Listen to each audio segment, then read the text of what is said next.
Hello guys, welcome back to my channel Powerpuff Girl. I hope you all are fine and are doing great at your homes. So guys, today I am again back with a new video on a new topic, and the topic of my today's video is ankle sprain. Before starting the video, please do like, share and subscribe to my channel and press the bell button for further notifications. So guys, जो मेरी आज की video का topic है वो है ankle sprain. Parkinson's disease की जो वीडियो है उसका जो फर्स्ट पार्ट है वो मेरे चैनल पे ऑलरेडी अपलोडेड है, आप उसको जाके देख सकते हैं। और उसका जो सेकंड पार्ट है जिसमें मैं डायग्नोसिस और फिजियोथेरेपी ट्रीटमेंट बताऊंगी वो 2 या 3 दिन में मेरे चैनल पर अपलोड हो जाएगा। Please don't forget to like, share and subscribe my channel and do press the bell button for further notifications. Now let's start with today's video. जैसे कि मैंने अभी पहले भी कहा कि जो मेरी आज की वीडियो है उसका टॉपिक है एंकल स्प्रेन। हम एंकल स्प्रेन को कॉमन लैंग्वेज में या लेमन लैंग्वेज में पैर में मोच आना भी कहते हैं। तो आज मैं आपको बताऊंगी कि इसके सिम्टम्स क्या क्या होते हैं, इसका डायग्नोसिस क्या होता है और फिजियोथेरेपी का क्या इम्पॉर्टेंट रोल होता है एंकल स्प्रेन इंजरी में। सो एंकल स्प्रेन का मतलब होता है कंप्लीट और partial tear of the ligaments of the ankle. Complete tear का मतलब है कि जो लिगामेंट है वो पूरी तरह से टूट चुका है, और पार्शियल टियर का मतलब है कि वो अभी भी अटैच है, थोड़ी बहुत स्टेबिलिटी प्रोवाइड कर रहा है, बट उसका जो पार्शियल टियर हुआ है मतलब जो लिगामेंट है वो हाफ टूटा है या आधा टूटा है। और इसमें जो लेटरल एंकल स्प्रेन होते हैं वो 85% पेशेंट्स में होते हैं, यानी कि जो लेटरल एंकल स्प्रेन्स होते हैं वो कॉमन होते हैं। एंकल स्प्रेन का मैकेनिज़्म ऑफ इंजरी क्या था और वो कौन से एस्पेक्ट में जो स्प्रेन था वो हुआ, उस हिसाब से जो लिगामेंट है उसकी इंजरी होती है।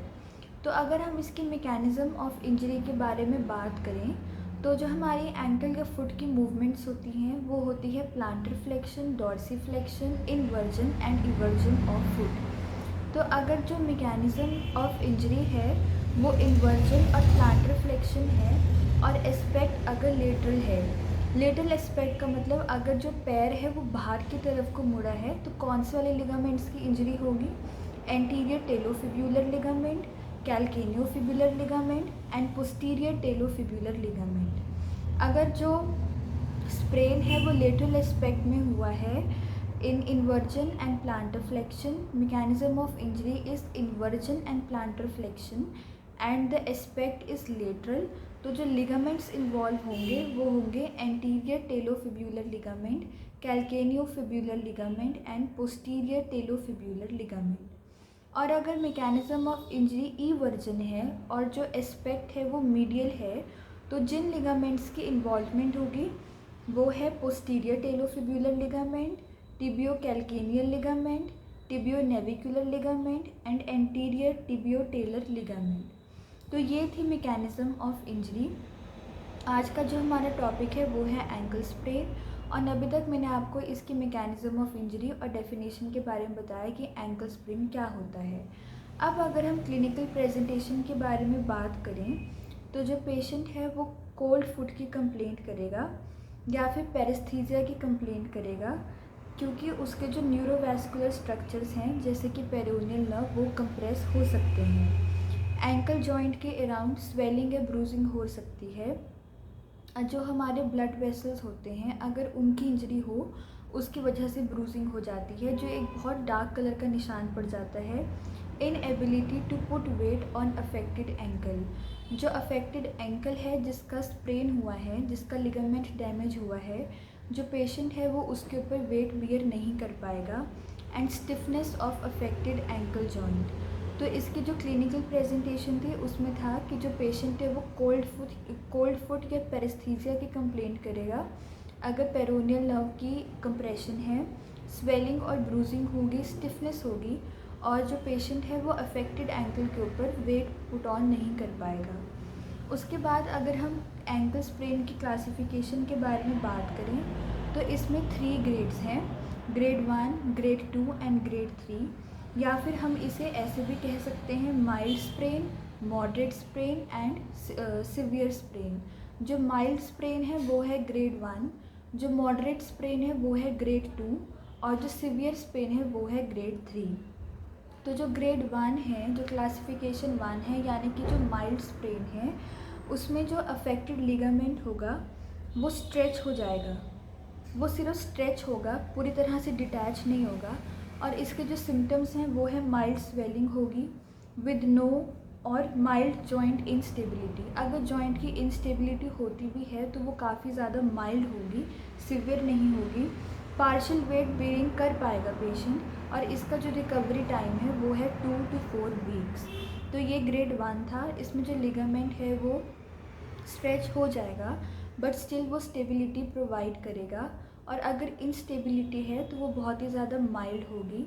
जो पेशेंट है वो पार्शियल वेट बेयरिंग करने के कैपेबल होगा और जो रिकवरी टाइम है वो होगा 2 to 4 वीक्स। उसके बाद अगर हम ग्रेड 2 की बात करें, जो कि मॉडरेट एंकल स्प्रेन है, इसमें जो लिगामेंट है वो स्ट्रेच होगा और उसमें पार्शियल टियर भी होगा। जो ग्रेड 1 है उसमें जो लिगामेंट है वो सिर्फ स्ट्रेच हो रहा है, बट जो ग्रेड 2 है, जो मॉडरेट स्प्रेन है, उसके अंदर उसमें पार्शियल टियर भी है। और इसमें जो स्वेलिंग होगी वो माइल्ड टू मॉडरेट स्वेलिंग होगी, जॉइंट की हल्की सी इंस्टेबिलिटी होगी और ब्रूजिंग भी होगी और पेशेंट को वेट बेयरिंग करने में डिफ़िकल्टी आएगी। और इसका जो रिकवरी टाइम है वो है 4 to 8 वीक्स। उसके बाद अगर हम ग्रेड 3 एंकल स्प्रेन की बात करें या फिर जो सीवियर एंकल स्प्रेन है, उसमें जो लिगामेंट है उसका कंप्लीट टियर हो जाएगा और पेशेंट को सीवियर स्वेलिंग होगी, ब्रूजिंग होगी, जॉइंट की इंस्टेबिलिटी होगी, जो वेट बेयरिंग होगी वो करनी पॉसिबल नहीं होगी बिल्कुल भी। और इसका जो रिकवरी टाइम है वो होगा अप टू 3 मंथ्स। तो ये क्लासिफिकेशन थी। अभी तक हमने इस वीडियो में डिस्कस किया है कि एंकल स्प्रेन होता क्या है, इसका मैकेनिज्म ऑफ इंजरी क्या है, क्लिनिकल प्रेजेंटेशन कैसी रहती है पेशेंट की और इसकी क्लासिफिकेशन के बारे में। अब इसके बाद जो है वो है इसका डायग्नोसिस में सबसे फर्स्ट है एक्सरे। एक्सरे करने इसलिए इम्पॉर्टेंट है ताकि हम एंकल फ्रैक्चर को भी रूल आउट कर सकें अगर जो वेट बेयरिंग है वो अफेक्टेड है और जो स्वेलिंग है वो काफ़ी ज़्यादा है। और इसमें हम MRI भी कर सकते हैं ताकि हमें स्प्रेन की एग्जैक्ट लोकेशन पता चल सके, सिवियरिटी पता चल सके और अगर कोई साथ में इंजरी हुई है तो इसके बारे में भी अच्छे से पता चल सके। अब हम फिज़िकल एग्जामिनेशन में क्या करेंगे। फिज़िकल एग्जामिनेशन में सबसे पहले आता है इंस्पेक्शन। इंस्पेक्शन में हम सबसे पहले पेशेंट का गेट पैटर्न चेक करेंगे, कोई भी एंकल की डिफॉर्मिटी को चेक करेंगे, कोई भी ओपन वूंड है उसको चेक करेंगे और स्वेलिंग और ब्रूजिंग को चेक करेंगे। तो ये फिज़िकल एग्जामिनेशन का फर्स्ट स्टेप था जो कि था इंस्पेक्शन। अब सेकंड स्टेप है एग्जामिनेशन। एग्जामिनेशन में हम सेकंड स्टेप है पैल्पेशन। पैल्पेशन में हम पैल्पेट करेंगे tenderness around the ankle joint, base of 5th metatarsal, calcaneus and whole length of fibula. ये वो वाली साइट्स है जिस पे हम पैल्पेशन करेंगे फॉर फिज़िकल एग्जामिनेशन।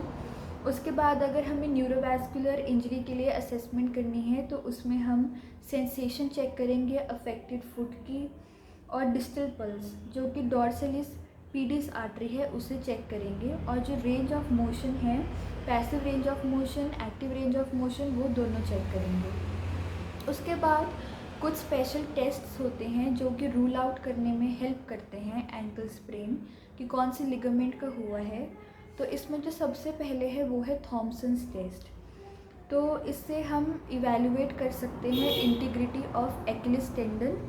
तो इसमें जो पेशेंट की पोजीशन होगी वो प्रोन पोजीशन होगी और उसका जो फुट है वो काउच के बाहर होगा, काउच सपोर्ट नहीं करेगा पेशेंट के फुट को। उसके बाद जो थेरेपिस्ट है वो स्क्वीज़ करेगा, कंप्रेस करेगा काफ मसल्स ऑफ द। और अगर जो प्लांटर फ्लेक्शन है फुट की वो एब्सेंट होगी, इसका मतलब जो टेस्ट है वो पॉजिटिव है और एकाइलिस टेंडन का रप्चर है। जो दूसरा टेस्ट है वो है anterior drawer test. Anterior drawer test हम लिगामेंटस लेग्जिटी और एंकल इंस्टेबिलिटी को चेक करने के लिए करते हैं। तो इसमें जो थेरेपिस्ट है वो स्टेबिलाइज करता है anterior aspect of the distal leg with one hand and grabs the heel with the other hand and pulls the foot anteriorly. अगर therapist excessive anterior translation of foot को कंपेयर करता है as compared to the contralateral leg, it means that the test is positive. बाकी test होते हैं जैसे कि talar tilt test, Kleiger test and squeeze test, पर मैंने इस वीडियो में आपको 2 ही टेस्ट बताए। एक था थॉमसन्स टेस्ट जो कि था एक्किलिस टेंडन के लिए, और दूसरा था एंटीरियर ड्रॉ टेस्ट। अब उसके बाद फिजियोथेरेपी मैनेजमेंट क्या है एंकल स्प्रेन की। तो अगर अक्यूट फेज़ है फ्रॉम 0 to 3 डेज़, इसमें हम राइस प्रिंसिपल को फॉलो करेंगे। सबसे पहले है रेस्ट एंड एक्टिविटी मॉडिफिकेशन। हम उन वाली एक्टिविटीज़ को पेशेंट को अवॉइड करने के लिए बोलेंगे जिससे डायरेक्ट प्रेशर पड़ता है अफेक्टेड एंकल जॉइंट पे। और जो पेशेंट है वो क्रच भी यूज़ कर सकता है ताकि उसका जो अफेक्टेड एंकल जॉइंट है जिसमें एंकल स्प्रेन हुआ है उसमें कम से कम स्ट्रेस पड़े। उसके बाद है आइस। इसमें हम कोल्ड पैक एप्लीकेशन भी कर सकते हैं for 10 to 15 minutes twice to thrice a day for the reduction of swelling. हम क्रेप बैंडेज का भी यूज़ कर सकते हैं पेन को ताकि जो स्वेलिंग है वो कम हो जाए, और आइस पैक का भी हम यूज़ कर सकते हैं ताकि जो पेन और इन्फ्लेमेशन है वो कम हो जाए। पेशेंट को हम फुट एलिवेटेड रखने के लिए बोलेंगे above the heart level to reduce the swelling, और हम पेशेंट को बोलेंगे कि आपको उतनी ही वेट बेयरिंग करनी है जितनी की टॉलरेबल हो ताकि जो एक्सेसिव स्ट्रेस है वो एंकल जॉइंट पर ना पड़े। फिर उसके बाद है सब एक्यूट फेज़। जो सब एक्यूट फेज़ है उसकी ड्यूरेशन है 3 to 2 वीक्स, और इसमें जो हमारे गोल्स हैं वो है to decrease pain, increase pain free range of motion, protecting from reinjury with brace और splint and prevent muscle weakness and to decrease swelling. तो स्वेलिंग और पेन को डिक्रीज़ करने के लिए हमारी जो इलेक्ट्रोथेराप्यूटिक मोडालिटीज़ होती हैं जैसे कि IFT, टेंस, अल्ट्रासाउंड, हम ये यूज़ कर सकते हैं। उसके बाद हम जॉइंट मोबिलाइजेशन दे सकते हैं, टेलोक्रूरल एंड सब टेलर जॉइंट्स की मोबिलाइजेशन, ताकि पेन फ्री डॉर्सिफ्लेक्शन हो, और जो रेंज ऑफ मोशन है हम उसको भी विद इन पेन फ्री उसमें करवा सकते हैं। इसमें हम डॉर्सिफ्लेक्शन एंड प्लांटर फ्लेक्शन करवा सकते हैं, इन्वर्जन एंड इवर्जन करवा सकते हैं जैसे कि पेन और टेंडरनेस डिक्रीज़ होती है। उसके बाद टोकल्स करा सकते हैं और एंकल अल्फ़ाबेट्स करा सकते हैं। उसके बाद हम ग्रेड ट्रेनिंग प्रोग्रेस करेंगे। हम जो वेट बेयरिंग है उसको इंक्रीज़ करेंगे, और जो ग्रेजुअली वीन है, जो असिस्टिव डिवाइसेस है वो हटा देंगे। उसके बाद स्ट्रेंथनिंग है, इसमें हम आइसोमेट्रिक एक्सरसाइजेस करेंगे, स्ट्रेचिंग करेंगे जो कि हमारा गैस्ट्रोसोइलस कॉम्प्लेक्स होता है उसकी, पहले नॉन वेट बेयरिंग में फिर वेट बेयरिंग पोजीशन में, और उसके बाद हम डिसकंटिन्यू कर देंगे स्प्लिंट और जो ब्रेस हम पहले यूज़ कर रहे थे। उसके बाद जो रिहैबिलिटेशन फेज़ है 2 to 6 वीक्स का पोस्ट इंजरी, इसमें जो हमारे मेन गोल्स हैं वो रहेगा to regain range of motion, strength and endurance. इसमें हम जॉइंट मोबिलाइजेशन कंटिन्यू करेंगे, स्ट्रेचिंग देंगे पेशेंट को of Achilles tendon and calf muscles, strengthening exercises initiate करेंगे, dorsiflexors, plantar flexors, evertors, invertors. उसके बाद close chain exercises, for example bilateral leg toe raise, bilateral squat to single squat, step up and step down exercises. फिर उसके बाद हम gate training करेंगे जो कि हम असिस्टिव डिवाइसेस को वीन ऑफ करके करेंगे। फिर उसके बाद है फंक्शनल फेज जिसकी ड्यूरेशन है 6 वीक्स पोस्ट सर्जरी। इसमें हम प्रोग्रेसिव स्ट्रेंथनिंग करेंगे, जो नॉर्मल एक्टिविटी और फंक्शन है उसमें रिटर्न करेंगे, प्रोग्रेस करेंगे, और कोऑर्डिनेशन एंड एजिलिटी ट्रेनिंग देंगे जिसमें कि लंजेस है, हॉपिंग है, स्टेप एक्सरसाइजेस है, zigzag, jump rope and treadmill. और अगर ग्रेड 3 है और सिंडेस्मोटिक स्प्रेन है उसमें हम immobilization in below knee cast indicate करेंगे ओवर कंप्रेशनल बैंडेज, और सर्जिकल ट्रीटमेंट भी ग्रेड 3 में इंडिकेट हो सकता है अगर फ्रैक्चर और जॉइंट इंस्टेबिलिटी है तो। सो गाइस, जो मेरी आज की वीडियो है उसमें मैंने आपको पूरे तरीके से अपनी तरफ से बताने की कोशिश की कि एंकल स्प्रेन क्या होता है, इसकी क्लिनिकल प्रेजेंटेशन क्या है, इसके ग्रेड्स क्या होते हैं, इसका डायग्नोसिस क्या है और फिजियोथेरेपी में इसका क्या ट्रीटमेंट है। अगर आपको मेरी आज की वीडियो अच्छी लगी हो तो please do like, share and subscribe my channel and please press the bell button for further notifications. जो कि मेरी वीडियोस हैं मैं इन्हें इस तरह से प्रिपेयर करती हूँ कि एक लेमन को भी समझ आए और एक स्टूडेंट को भी समझ आए जो कि फिजियोथेरेपी परस्यू कर रहा है। So I hope my videos are useful to you. Now I will see you in the next video. Thank you.